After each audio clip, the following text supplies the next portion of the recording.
Hello, hello, what is up? What is good? It's a lovely Sunday morning. Got my coffee. And it's time for the first One Piece chapter of the year. This has a very nondescriptive title, Contrary. Contrary to what? Contrary to whom? We don't know. We'll find out. We have a fun little cover page here. Jinbei is giving everybody eel bentos. The eel is his friend. Nah, and I'm sure the fishmen eat fish as well as befriend fish, but whatever. That's just how life works. We eat animals and befriend mammals. Um, I like that the submitter name is 420 Land. I think they've submitted stuff before. I'm pretty sure I've seen that tag before. Cute one. Sure, sure. Yeah, the eel is also the car. It's the eel railroad. Wow, whatever. All right, let's plunge into this chapter. We left on quite the cliffhanger. The hammer that Loki uses in the present day seems to have a mind of its own. We were kind of already aware of this, that maybe the hammer has a devil fruit in it, or is just some sort of legendary sacred weapon that has some sort of consciousness or will to it or whatever. Flies at Loki of its own accord, seemingly. He thinks that someone threw it, but I'm pretty sure that's what's going on. He goes after the devil fruit, which we still don't know what kind of devil fruit it is. We know that he was calling himself the sun god Nika. He claims that he is the true Nika. And Luffy, is a little peeved, confused, bemused. I don't know. It's one theory I had is that like every devil fruit is actually the Nika fruit. I thought that at first when Jewelry Bonnie used her age devil fruit to imagine another possibility where she is also Nika. And I do kind of think that in the future we will see other people don the mantle and glowing white flames and stuff of Nika. In fact, I think that Loki is going to do that maybe within this arc. So that's like one idea I had, that the Nika fruit is not the gum fruit per se. It is just all fruits. And that the idea that it's the Hito no Mi model Nika is just their own misunderstanding of it, because that's the one that just happens to have activated in such a way that Luffy, was able to manifest in this way. I don't know, because there's been a lot of like not quite retconning to make Luffy like a more special individual, or make the gum fruit a more special fruit or whatever. But a lot of like kind of surprises, let's say, that I know have like divided some elements of the fandom. So it'd be cool, I think, to have like a reverse of that. A you're not so special after all deep reveal. Anyways, but given that, it could be anything. And that it could be anything, but it's being called like the Nika fruit, right? But it could give him any other powers incidentally. Okay. The hammer falls through the floor. It's so heavy. The castle falling apart. This is what leads to its current pretty ruined state. I keep going blurry. My apologies. Waste your time, Loki. That devil fruit is a national treasure. It has lain dormant for centuries. Not because someone chose to eat it, because no one could eat it. Not a single one of them was chosen by Ragnar. Okay. So the hammer is defending the devil fruit. Now, Harold, of course, who is semi-possessed by Inu, gonna go after it himself. But cut down! Suffers immense pain from his wounds, and the recovery effect is drastically slowed down. Give him enough consecutive hits and we can make him knock him out of commission. Discuss of any weakness. It's against those of us who can fuse our attacks with the power of the Supreme King. Makes sense. We knew this from fighting Rox, who is demonified as well. This is, of course, a hint for the current day battles. It makes more sense now that Mr. Ya here, Scopper Gaban, was really focusing on the fact that Zoro also has the color of the Supreme King latent within him. I'm still kind of mixed about this. You know, I think One Piece has done tremendously well for like 30 years being able to hold off from having this kind of like very prescriptive power levels, very prescriptive rock, paper, scissors of powers or things like that. You know, the color of the Supreme King was something evoked in like random feats of aura and stuff. I even kind of liked it better when it wasn't given a name or anything, and it was just sort of like this secret implicit thread of like, hey, remember when a bunch of people just passed out in the presence of Shanks when he was mad? And then Luffy later did something like that, and you just kind of like form your own connections. But now it's becoming more and more like mechanicified.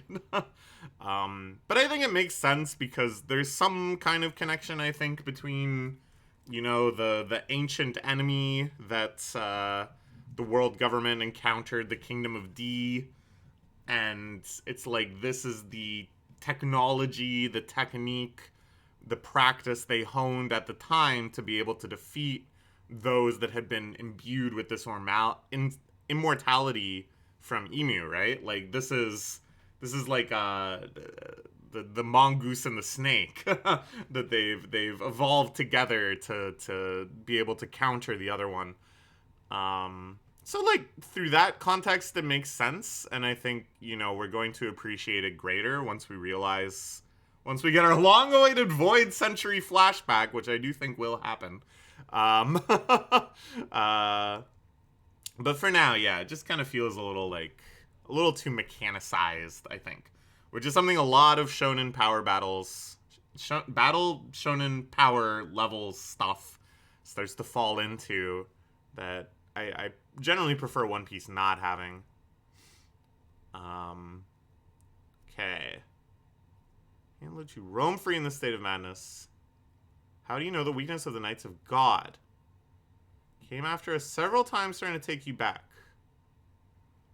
Each time they did, we beat them black and blue. Hell yeah. Sommer's pissed off about that. Surprisingly, there's a proper combat force in the Holy Land, though. I assume all those celestial dragons are all chumps.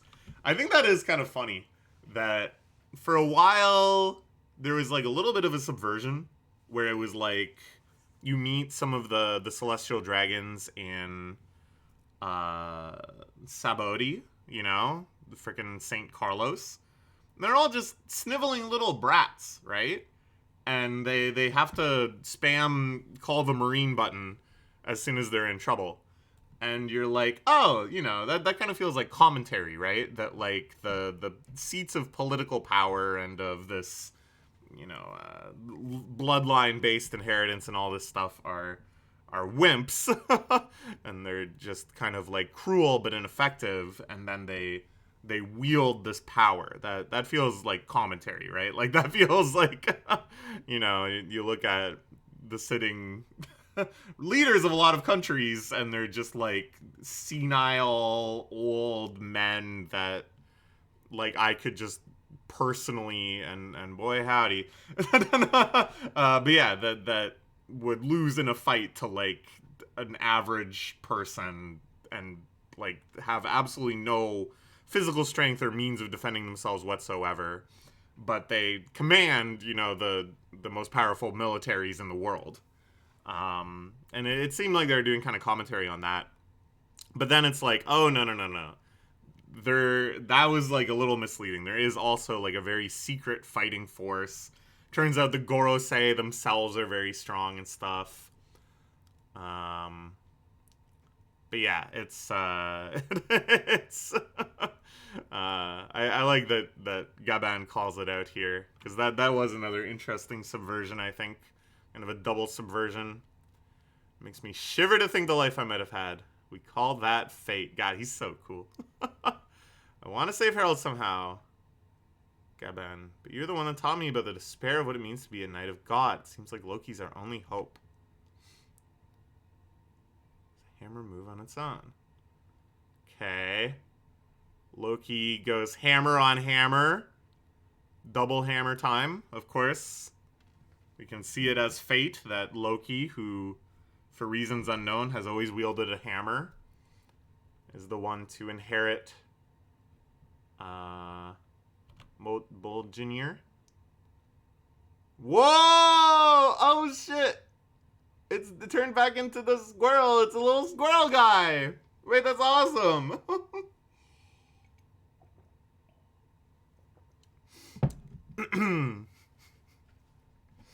That's so cute. It's a squirrel that has the hammer fruit, I guess? Or it's a hammer that has the squirrel fruit. I guess we've seen more examples of the latter. You know, a weapon that's given a devil fruit. But that was all with the mystifying technology of Dr. Vegapunk, who I assume was not over here feeding a fruit to a hammer hundreds of years ago. I think this is... I don't know, man, but it's not just your average squirrel either that eats a hammer fruit. This is just some other thing going on in general. But I love this character design. It's so great. I love that it actually gets dazed and stuff. Here again is like, it's not, you know, some sort of like power levels, putting the right key in the right lock type A-B puzzle. Instead, it's just like Loki gave him a good hit, and that was enough. Not to defeat him, but to just kind of stun him for a second and break his transformation. You know, I talked about this in my jump wrap-up video with the series Harukaze Mound, comparing it to Eyeshield 21. That I think something that's awesome about Eyeshield 21 is that they have to win on the strategic level, like the tactical level, all the thinking and ideating. But then they also just have to win on like the grit level. and I think you never can just have your characters emerge triumphant because they had the right idea. I think they have to have the right idea and then also persevere. And that's where like the real emotional juices get going. Okay, Harold also has Supreme King Haki, of course. Find some way to hold Harold back. You must not let Harold have that devil fruit. This is terrifying. Just this madman, this mad giant. It really returns. It's like a full circle moment all the way back to the start of this flashback when Harold was, you know, a young man just rampaging through the sea, totally belligerent and uninterested in anything. This was,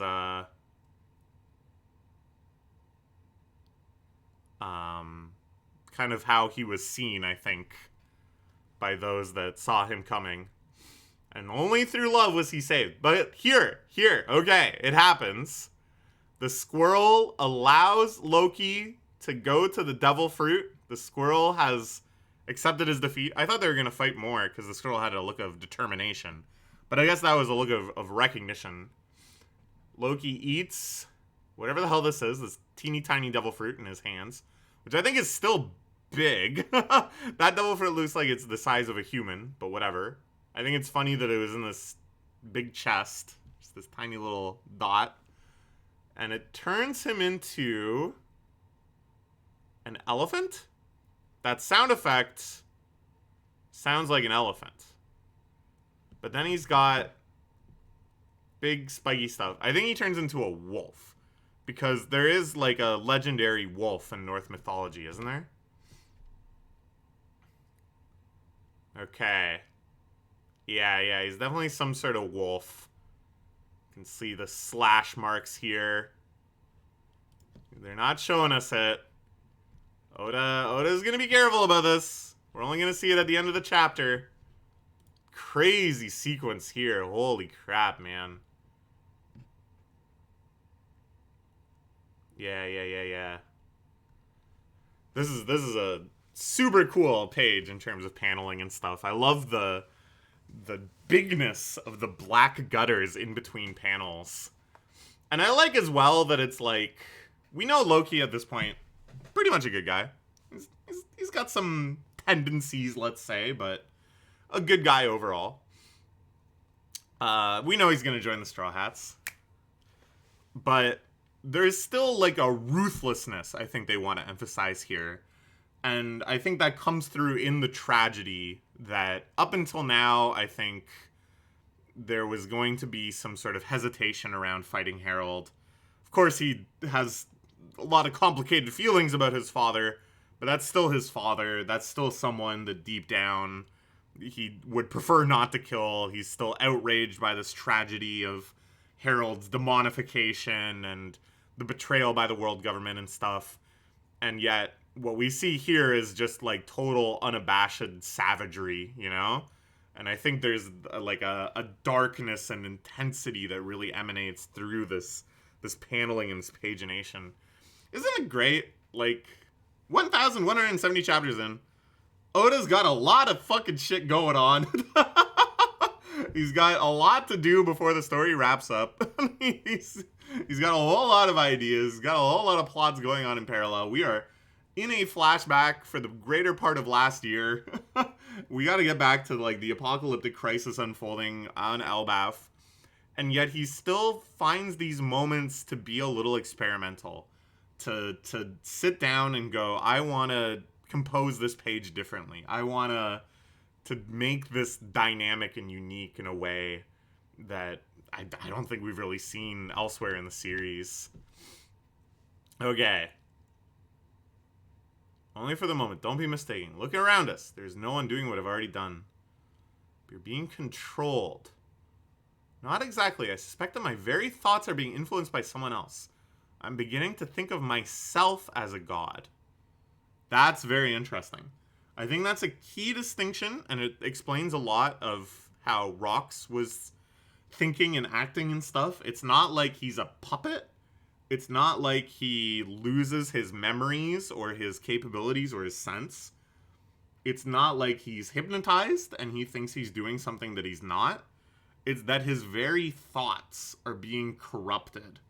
That they still occur to him and he's acting on them as if they were his own thoughts and his own ideas, but they're just being swapped out in the last second.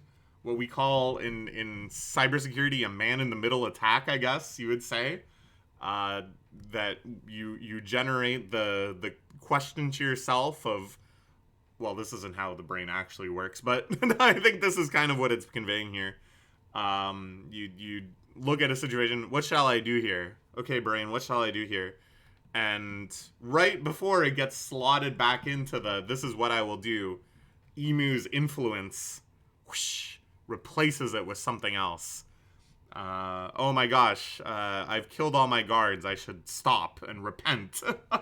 and whoosh, no, I am a god. I must purge Elbaf of the unworthy and command them all to be my fighting force slaves.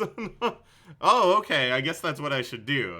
The thought occurs to me, you know? Okay. Just so you know, you're the scum of the earth, forcing your son to end your own life. Even the lowest excuse for a father wouldn't do that. Thank you for what you did to Ida. Burning down the Brewer's Village won't bring her back, but I'm grateful that you felt that way. Oh, very interesting. Very interesting. So in the end, I'm kind of surprised they did this, because I kind of thought it would be like, ultimately Loki is not wholly, totally 100% redeemed. He still did some unacceptable, inexcusable things, but nevertheless, he is the one that is best suited for this crisis. He is an admirable figure. He is worthy of joining the Straw Hats. But I guess, you know, since he's really going to become a full-fledged ally, even these sins have to be even more explicitly forgiven. Before the control takes over again. How dare you force me to do this dirty work? I like that. I love you too, son. Because he recognizes that in Loki's reluctance to do this, it is showing his love. He brings down the mighty hammer. The lightning bolt strikes. And notice, we never saw his full transformed wolf form. That's getting saved for when we come back to the present. Loki is freed, and he's now fighting on the side of good. You know? And of course, they're going to have a big reveal like that. Next big reveal, take off the eye bandages. You know what, Luffy? Let's make you a giant boat. I'm joining the crew. Can you imagine it? I'm becoming more and more convinced. I'm becoming more and more convinced. Boom. I thought this might be put in ellipsis. I thought this might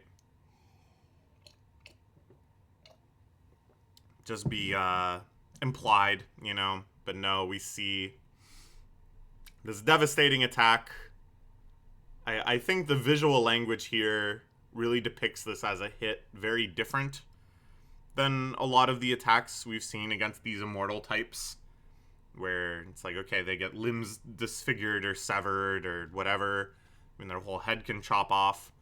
But here it's like a shattering, you know?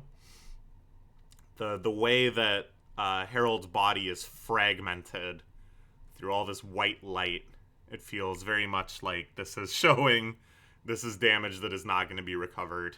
That's it for Harold. My son, all that matters is Elbaf's future. And now we return, presumably, to Elbaf's present. Or I don't know. I think we'll probably have some kind of in ellipsis summary wrapping up of Loki deciding to be the one that's martyred for the sins of his father, of the damage caused by him under Emu's control. That, you know, he already has this reputation for burning down the Brewers Village. He just accepts his fate, and Shanks, quote-unquote, captures him. I think is probably how it's going to go down. Which it will be a very powerful, moving moment, but we, like, already kind of get that that's what happens. So it's not like I think that will need a whole chapter to itself. So I think next chapter we are going to return to the present. I'm even more excited to see Loki's big wolf form. I'm sure that will get a lot of attention as well in a certain community within the fandom. But yeah, really good stuff. Jesus Christ. He's fucking cooking, man. Oda's fucking cooking. I don't know what to tell you. Crazy chapter. All right. See you